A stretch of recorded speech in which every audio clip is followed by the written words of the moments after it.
Go ahead and invite our first guest speaker tonight, and she is a repeat offender. That is, she's been at, I think, every abolition conference that we've done, I think, for the past 4 or 5 years, or however long it's been. But I'm going to go ahead and read her bio to you. I'll let you know a little bit about her. And that's Miss Kristine Harhoef, if I'm pronouncing your name correctly. But Miss Kristine here has been in ministry to actively aborting mothers for over a decade. Her family's ministry first began on the sidewalks outside of various abortion clinics and later branched out to the pro-abort support groups for actively aborting mothers post before their abortions. She runs notaVictim.org and its corresponding social media pages, gently challenging the innocent second victim narrative in regard to mothers in the typical everyday American abortion scenario. NotaVictim's goal is to seek to end abortion in Texas by first clearing up the myths that float around about actively aborting mothers, and second, by calling on legislators to pass bills of complete abolition with no exceptions. She lives in Houston and is happily married and is a homeschool mom of 8. Yeah, so let's welcome Miss Kristine Harhoef.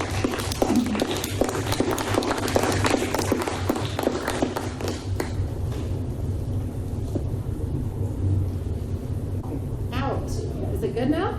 So. You can hear me. I can't hear myself very well.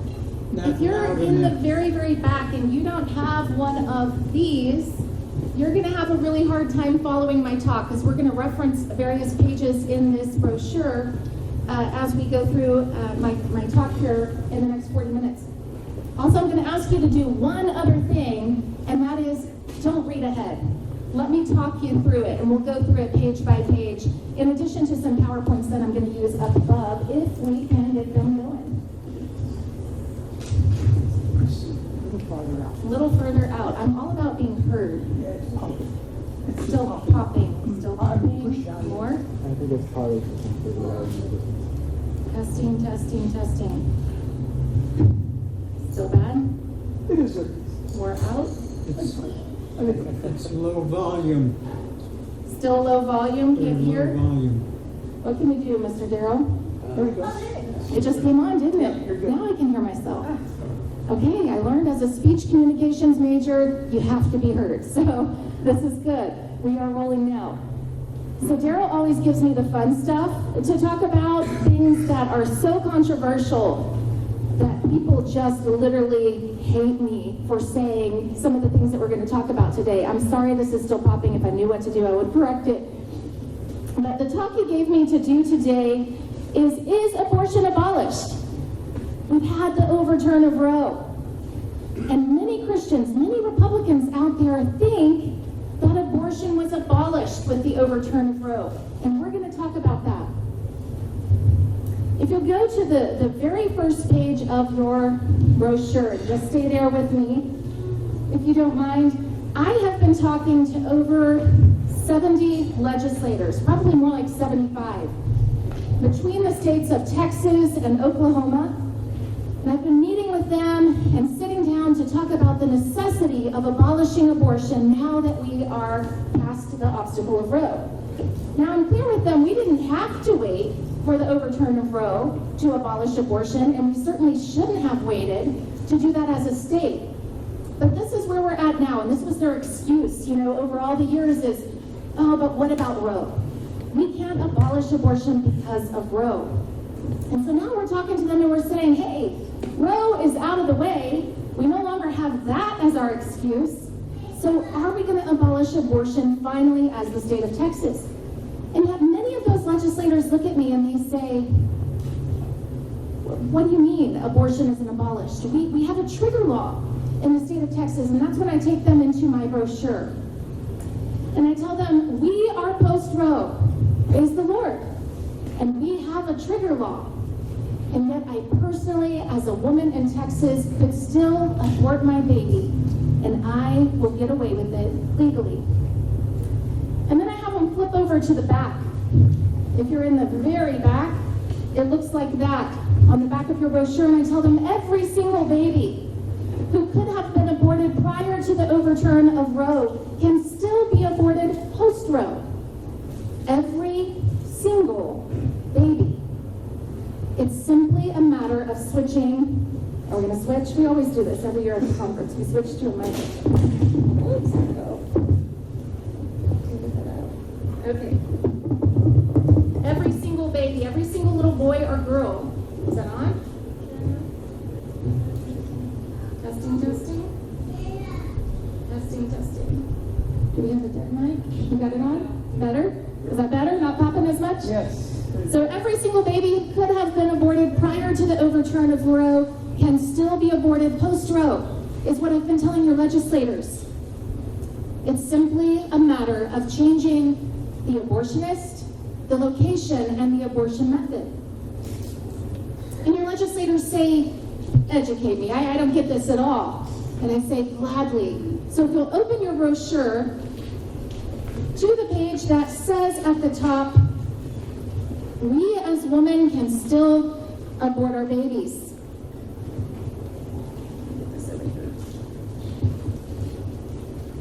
And I tell these legislators, I tell them I have been ministering to actively aborting mothers for, I think it's 15 years now.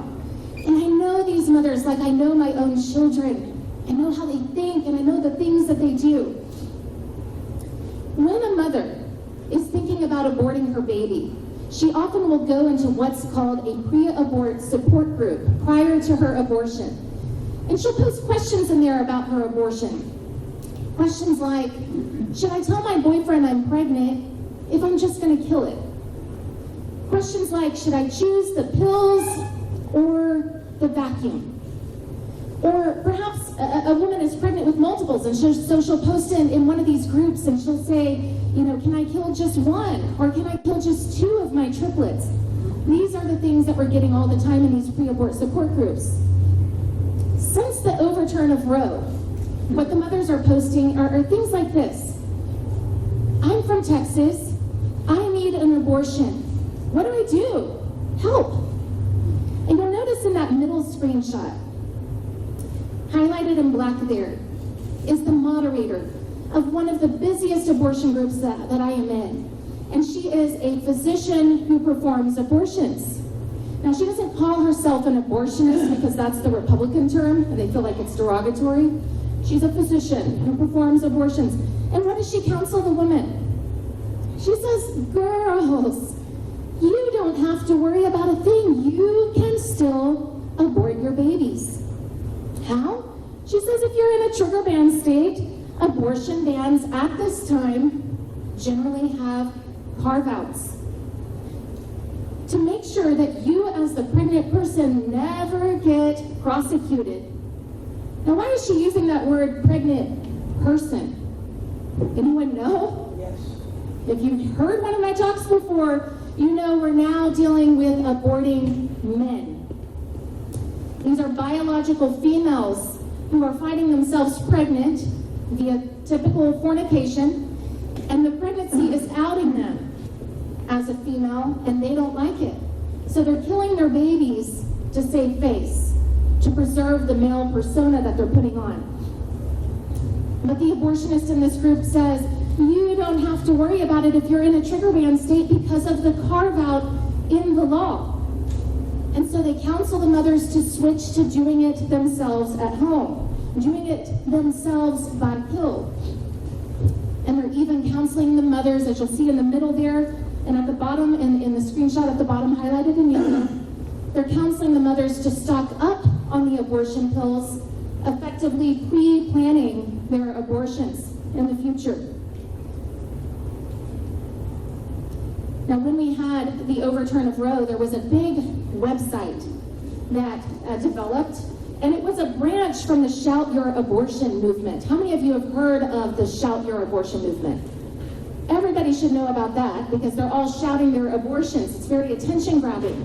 But there was a branch of the Shout Your Abortion movement that arose after the overturn of Roe, and that website was called aidandabettabortion.com. And their tagline is at the bottom. And they say, F-word, F-word, SCOTUS, we're doing it anyway. This is their tagline after the overturn of Roe. They're saying the reversal of the Roe opinion doesn't mean anything to us. We will continue to abort our babies. And so this group is helping the mothers to do just that. Now, if you go to the page at the top where it says, how are they getting away with this? We're going to get into all this legal mumbo jumbo, or just a clause or two, that's going to show you how the Democrats, how the pro-aborts, how the Shout Your Abortion movement, the Aid and Abet abortion movement, how are they doing this? How are they getting away with this? It comes down to this clause, and I've got it written in two different ways in those boxes there toward the middle. And there are these exclusion clauses that we see not only in our criminal homicide code, not only in our Heartbeat Act, but also in our trigger law. And for those of you who don't know, that trigger law was that law that was triggered to go into effect when Roe was overturned. And when it did go into effect, all the pro-lifers announced that abortion had been abolished in the state of Texas. Meanwhile, the Democrats, they have attorneys. They're reading these clauses in our laws, and they know that laws without enforcement are as if there is no law in the first place. So let's read what they're working here. So highlighted in yellow there, it says a pregnant woman on whom an abortion is performed may not be prosecuted. In other words, you can't murder people in Texas unless you're a mother and your murder victim is your baby. Then you get a free pass to do this under the law. There's another way you might see it in the law, and this is in every trigger law state, where it says a civil action there in the middle of your page in yellow, a civil action under this section may not be brought against the woman upon whom an abortion is performed, or against a pregnant woman who intends or seeks to abort her unborn child in violation of the law. Do you see what the Democrats are working? They're saying, girls, the way that the trigger law is written, the way that the Heartbeat Act is written, you can get away with it. You can get away with murder. And so we're seeing how the abortionist moderator is working that language in our trigger law. And this is a bad habit of the pro-lifers in particular, who believe we always must make exceptions to never punish women. And I sometimes challenge them and I say, what other law do we have where I as a woman get a free pass to violate it simply because I'm a woman? Is that not a little bit demeaning to us as women to not believe that we can obey the law like we expect every man in this building to obey the law? I think it is a little bit. You know, when was it? February 2022, I believe. We all went, a few of us went, to the Republican Party of Texas State Convention. Have any of you ever been to that? It was held at the George R. Brown Convention and in Houston, Texas. Huge building. And on the last 2 days of the convention, we have 9,000 delegates and alternates and committee chairmen and Republican leaders of all kinds assemble in this big convention hall to decide what the party platform planks will be, to decide what it means to be a Republican in Texas. We testified all week, asking them to stand behind the abolition of abortion. And in the final 2 days, 9,000 of these people, these delegates and alternates, came and assembled. And there they had to vote on what our Republican name in the state of Texas would mean. And they gave us this one line, and we all rushed to the mics to speak against it. And it was this, and it's toward the bottom of your page here, still on the page that says, how are they getting away with this? And it was plank 217 that you see highlighted in yellow at the bottom. And it says, until the abolition of abortion is achieved, we support laws that restrict and regulate baby murder as healthcare, right? Because abortion is baby murder, including but not limited to, and then they say criminal penalties, and what they mean is should be attached to any entity convicted of selling body parts of aborted children, or excluding the mother, of conducting an illegal abortion. And I was standing at the mic, and the chairman only chooses 1 out of 4 mics, but I was going to tell them, you mean I, as a woman in Texas, I could knowingly and willfully violate what everyone perceives to be the law? I could stab my baby in the face with a coat hanger. I could order multiple doses of the pills to kill my 32-week-old. And I would not only get away with it, but I would get away with it with the full stamp of approval of the Republican Party of Texas. Folks, we have got to rethink writing in these phrases like excluding the mother into our party platforms and into our law. It's not an idea that is biblical or right or good. Abby Johnson, many of you have heard of Abby Johnson. She is a Catholic, former manager of a Planned Parenthood. I think she managed a Planned Parenthood for around 10 years. She has recently been testifying at the Capitol for abolition, but she didn't used to hold to any of this. She used to say we could never punish all those innocent women. She used to argue that the mothers are the second victims of the abortion and that they should never, ever be criminalized. But as of March 2022, even Abby has switched positions. And I want you to read her quote with me. At the bottom, Abby says, in her recent change of position on this, she says, there has to be penalty under the law for taking a life. I'm not saying that we have to lock every woman up. That's not what I'm saying, Abby says. But she says, I've come to a position where I believe that there does need to be due process. Yes, Abby says, there would be some woman who absolutely had been forced or coerced or completely ignorant, having no idea what they were doing or what was going on. Or perhaps some mothers where their parents have forced them into making this decision. Should they be prosecuted? Absolutely not, Abby argues, and I agree with her. But there are women, she says, who are very knowingly, very selfishly making the decision to have 9, 10, 12 abortions, who are taking the abortion pills out on the steps of the Supreme Court, on national TV. Do I believe, Abby says, those women should go through some sort of possible prosecution for the murder of their child? Yeah, she says. I do believe there should be some justice there and some due process. So she says, I've come to a different position on this as I've watched culture change. Now, when people ask me about aborting mothers today, sometimes I have to tell them, I can't speak to what aborting mothers were like way back in the 70s. Maybe there were some back then who really didn't know it was a baby, or really didn't know what the abortion procedure did to that baby. But I can tell you, in the last 15 years of experience with aborting mothers, they absolutely, generally speaking, know what they're doing. I've never once, in 15 years of ministry, ever spoken to a mother who didn't know it was a baby, or who didn't know it was killing that baby. Today's mothers simply believe that their personal situation justifies doing it. And so I agree with Abby. I part ways with her on other things, but on this, I feel like she's made the right move here to thinking more biblically on this topic.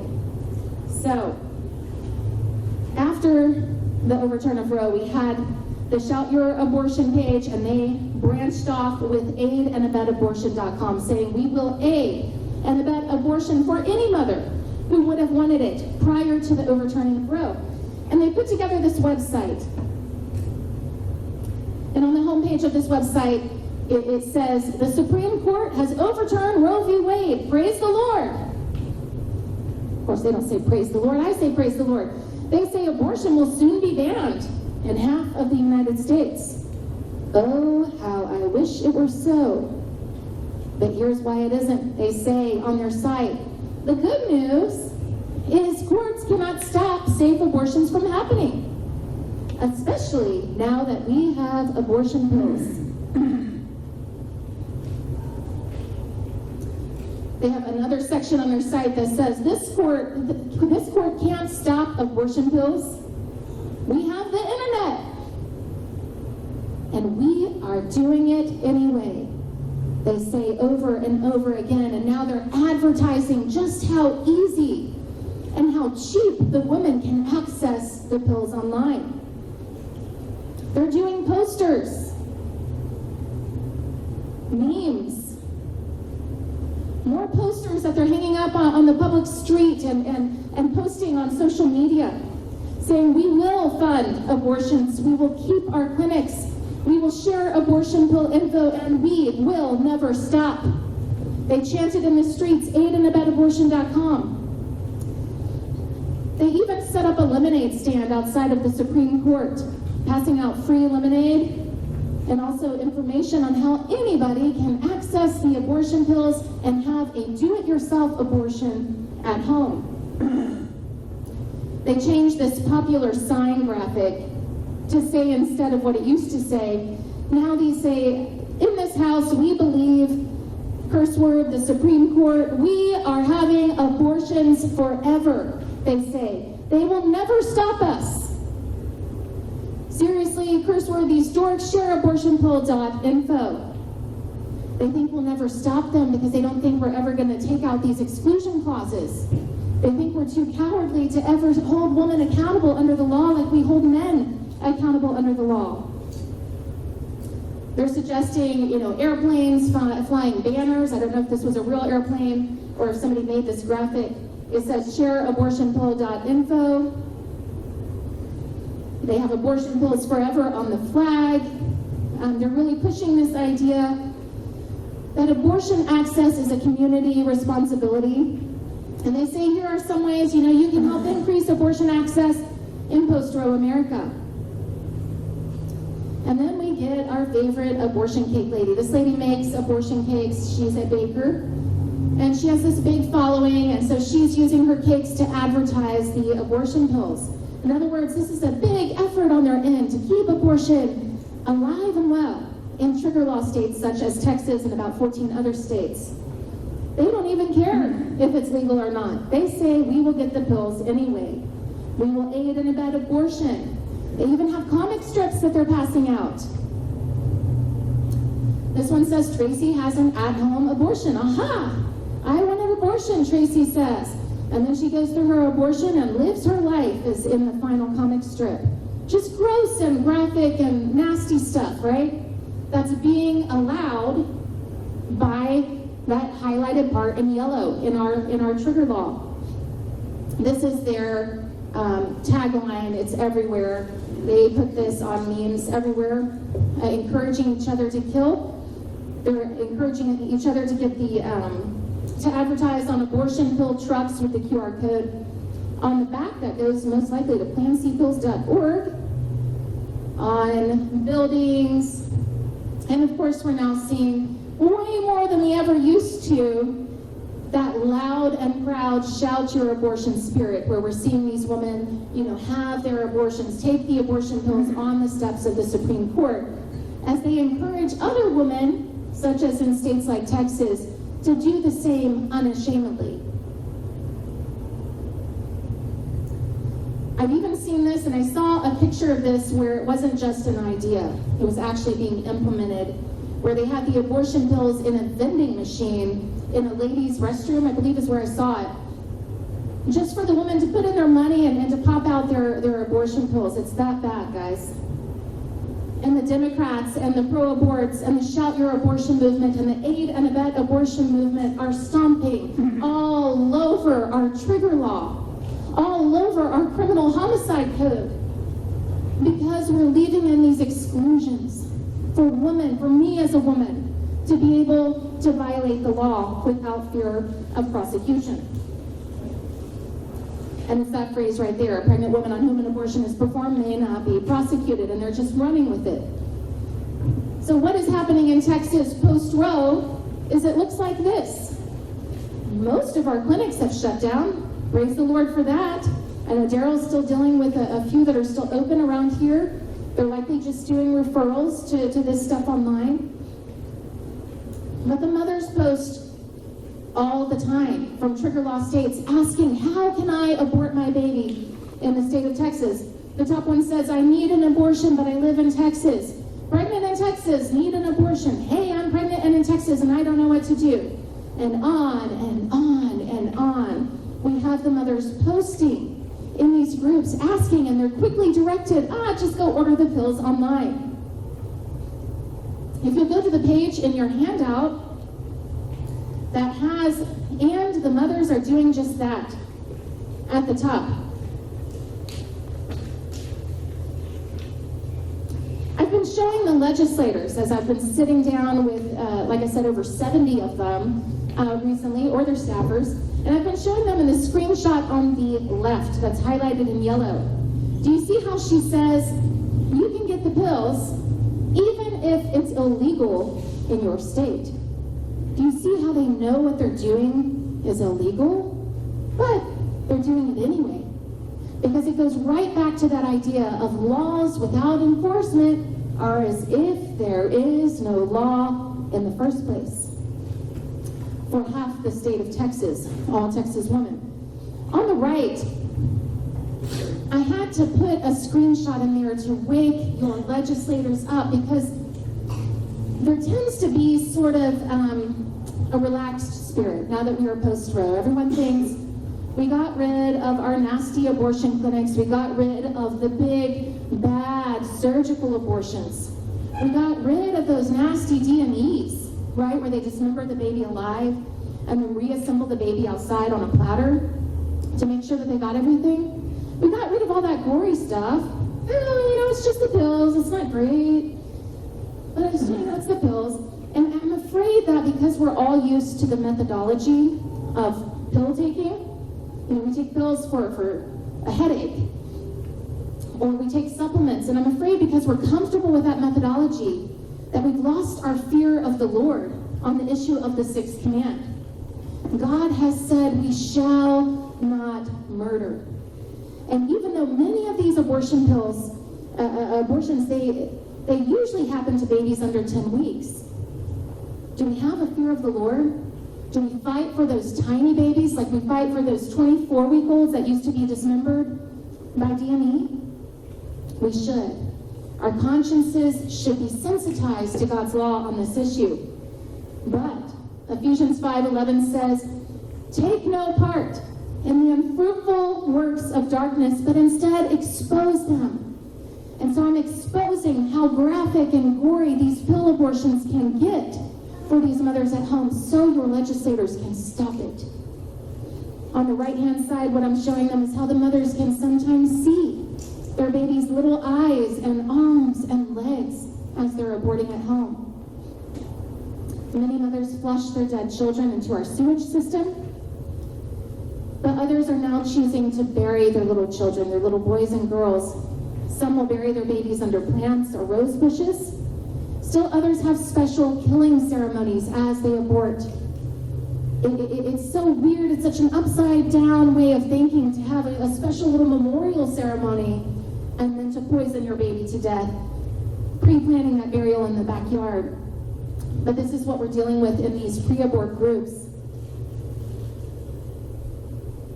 In the bottom screenshot, that mother says that her and her partner decided that they would bury their baby together.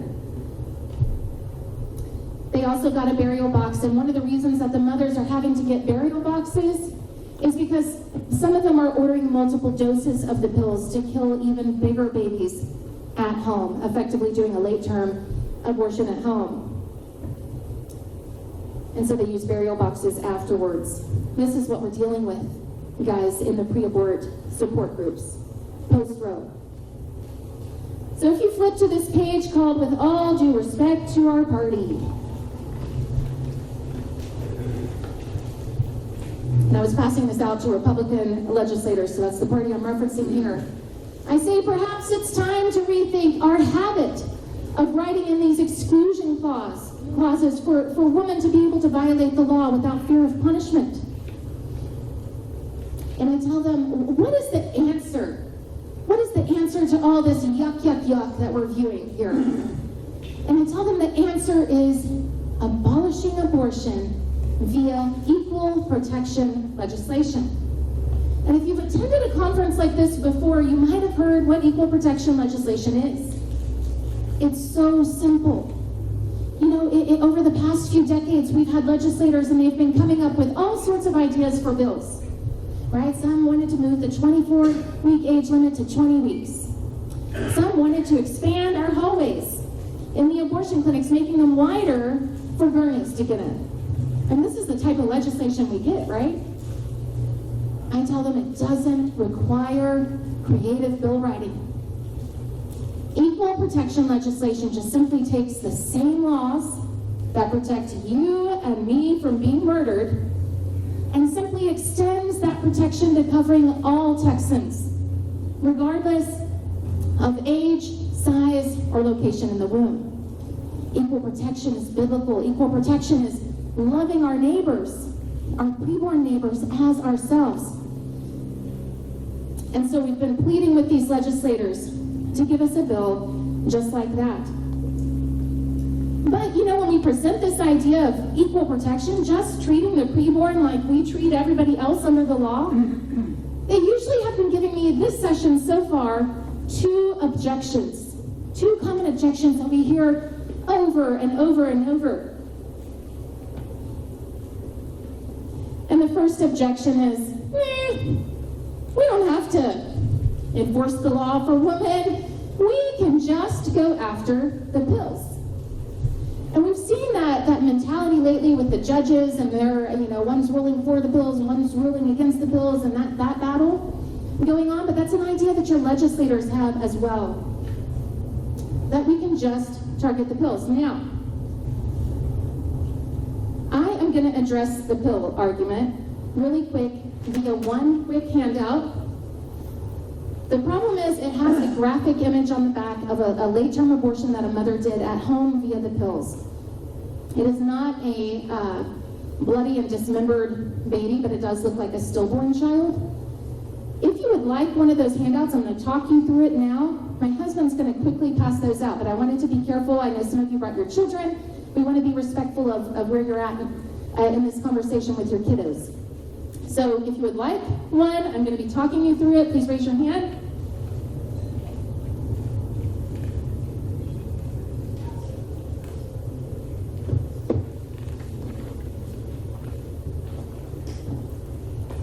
I ran this flyer off really quick a few weekends ago in response to the legislators bringing this up over and over again. So once again, stay with me on the front page if you don't mind, and we'll get to the back page here in a minute. Now I have at the top all the ways the Democrats are legally coaching the mothers to abort under the trigger law post-Roe. Now when we talk about legally, Brenda and Daryl are about to tear up the idea they're about to address the idea that this is illegal under the Constitution and especially under God's law, right? But we're talking about what is treated as legal when I mention that word legally there. So the first thing that we need to know, post-Roe, in the state of Texas, the abortion clinics have by and large shut down. Ours has a big for sale sign out front of it. But today's new abortion clinics are listed right in front of you. These are out in the open, as out in the open as every Planned Parenthood and private abortion clinic used to be in the state of Texas prior to the overturn of Roe. If you're a kiddo, you can help me count here. I want you to count how many abortion clinics are professionally selling to the mothers out in the open and sending them the pills. Number 1, Aid Access, MedSide 24, Secure Abortion Pills, Private Emma, Abortion RX, Get Mifeprex, His Blue, Generic Abortion Pills, MTP Pharmacy, Buy MTP Kits, Abortion Ease, Best Abortion Pill, Privacy Pill RX, Telefilm Mexico, Pills Online RX, Red State Access, Abortion Privacy, and Online Abortion Pill RX. Were you counting? How many did you get? 18. Just the first one. on the list, aid access. The Journal of American Medical Association has pulled together data on just that one, showing a minimum of 19,000 abortions ordered by pregnant mothers in Texas post-Roe. 19,000, just from the first one on the list, not including the other 17. Folks, has abortion been abolished in the state of Texas with the overturn of Roe? Absolutely not. All of these websites sell to all ages. If an 11-year-old wanted to order the abortion pills, she could hop online and do it, no problem. Most of them are delivered between 3 to 8 days to a mother's front door, where over the course of the next few hours, she can kill her baby by poisoning her child at home. And many of these sites, about 5 of the sites, advertise publicly, out in the open, no fear of the law whatsoever, that they will send additional doses of the pills to mothers who want to do a late term at home. Do we have an abortion problem? Yes, we do. Now I've been telling the legislators, oh, I forgot, even if the mothers can't afford to pay, the Democrats will pay it for them. If you indicate that you're too poor to afford your new abortion method here in the state of Texas, no problem. The Democrats have their abortion charities, the Abortion Freedom Fund, the National Network of Abortion Funds, and the National Abortion Federation. But if you could stop the selling of the pills to Texas mothers this session, I've been telling them what the Democrats are already advertising that they will do on their website, plancpills.org. And they say, no big deal, we'll just use mail forwarding. So what they'll do is they'll have a woman in, say, Illinois. They'll order the pills from wherever they need to and simply forward them to Texas mothers, woman to woman. And remember, she's still excluded under the law, so she can still abort her early term or late term baby. They're telling us on plancpills.org that they can help the mothers drive across state borders to other abortion clinics. State hopping. Now, we can't stop that, as far as I know, but we can sure chase it out of Texas. Amen? They're saying that they will use general delivery post office addresses where nobody actually knows who the mail is going to, and pick up in Mexico.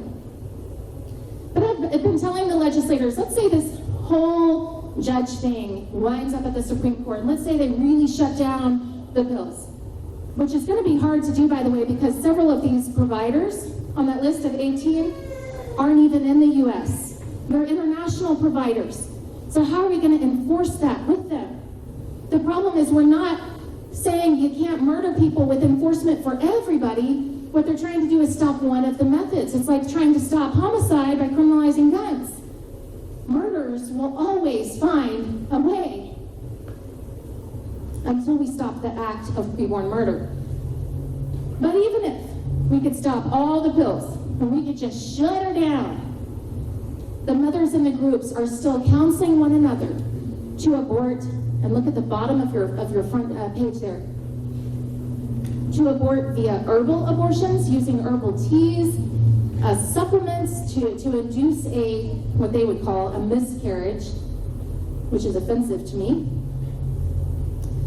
They were saying a couple of weeks ago, they were counseling one another to tap into drugs meant for horses. They said, find a veterinarian that you know, or find someone who owns horses, and there you can get your drugs to be able to abort. Vitamin C flushes to induce cramping. Coat hangers, bicycle spokes, umbrella rods. There does seem to be evidence in history that the women were using these things to stab their babies. It's horrifying. Begging boyfriends to punch them in the stomach. Extremely hot baths. And where do they get that idea of extremely hot baths? You know where they get that idea from? Books like What to Expect When Expecting. Because books like that, they give all these tips for mamas to keep their babies safe in utero. And they tell us as mothers when we're pregnant and we're expecting a sweet little baby boy or girl, don't take extremely hot baths. That can cause a miscarriage. And don't eat, tuna. Don't eat too much tuna, or don't drink too much caffeine. And they tell us those to keep our babies safe, but the pro boards read those ideas and they come up with ideas as to how to potentially kill their little ones. alcohol overdose, illegal drug use, telling each other, go party hard, go get stoned until you kill your baby. And bleach. They mention bleach, and I'm never quite sure what they mean. Some have talked about, do I drink the bleach, or do I use it internally in some manner? They think of it all because their hearts are sinful, and they're set on murder, and the law is permitting it via these exclusion clauses. Now, if we'll flip to the back, I tell the legislators, think that the mothers really wouldn't try a late-term kill at home? That's a mother who took the abortion pills and killed her 24-week-old son. And she mails the abortion pills to other women in states like Texas looking to kill their late-term babies. They do it, folks, using extra doses of the pills at home. Now you may be asking why she's black and blue. That's because we blurred out her tattoo just for liability reasons. I didn't want her to be identifying. The other thing you may be asking is why she took a picture. Well, in our upside down state of mind, post-Roe, and actually we were seeing this before Roe was overturned, the mothers like to kill, and some mothers sometimes like to save the sonogram picture as a sort of souvenir, I guess, of the pregnancy. And this mother took a post-kill, photograph of kind of the life that could have been, is the mindset that the mothers are using when they do something like that. And I tell the legislators, do you know what type of legislation stops all this yuck, yuck, yuck? All this disturbing, graphic, and gross, and just nasty content that I'm showing you. And I tell them it's legislation called equal protection legislation. Once again, taking the same laws that protect you and me from being murdered and extending that protection to protecting everybody without discrimination. And you know what equal protection legislation does as well? It even protects the mothers from being coerced or forced into an abortion at home. Because now they would be being forced or coerced into criminal activity if we don't have exception clauses, if we're holding everybody accountable under the law. But many of the legislators give us objection number 2. And I talked in circles with legislators about this the last time I was at the Capitol a couple of weeks ago. And they say, we can't do something like that because that's criminalizing women, they say. And I tell them on autopilot, sir, ma'am, we are not criminalizing women, or I wouldn't be here lobbying for your bill or for the topic of equal protection. We are trying to criminalize abortion without exceptions for half the state of Texas to be able to abort our babies in violation of the law. There's a difference.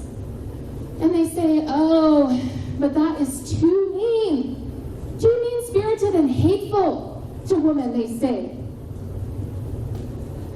And I ask them, is it too mean-spirited? Is it targeting men? Is it criminalizing men? To criminalize rape? To criminalize pedophilia? How about this? Some of the legislators say, we can't pass a bill of equal protection because don't you know some of these women, and what they mean is women who would violate the law going forward, don't you know that they're going through a hard time? I'd like to say, what if one of these men was going through a hard time and decided to rob a store? Do we give them a free pass under the law? Do we decriminalize thieving because some thieves are going through a hard time financially? Of course not.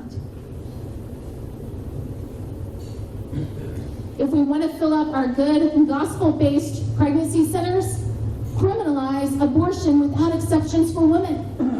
You want to do some baby showers at your church? Criminalize abortion. Take away that temptation for the mothers to murder their children. You want to love on the mothers? Help them to do what's right. And when those legislators look at you and they tell you, but it's just too mean to women, you can look back at them and say, not only is criminalizing abortion without exceptions for women, not only is passing equal protection bills, not only what is good and right and loving and kind for our Texas babies, but it is good and right and loving and kind for Texas women as well. Amen? Amen, Brother Carl.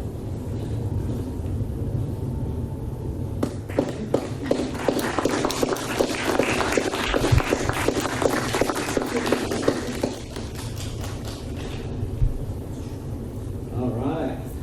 Testing 1, 2. Is this still working? Maybe not. There we go. Testing 1, 2, 1, 2. All right, let's give her one more round of applause. That was awesome. Hope you guys enjoyed that. A lot of great information.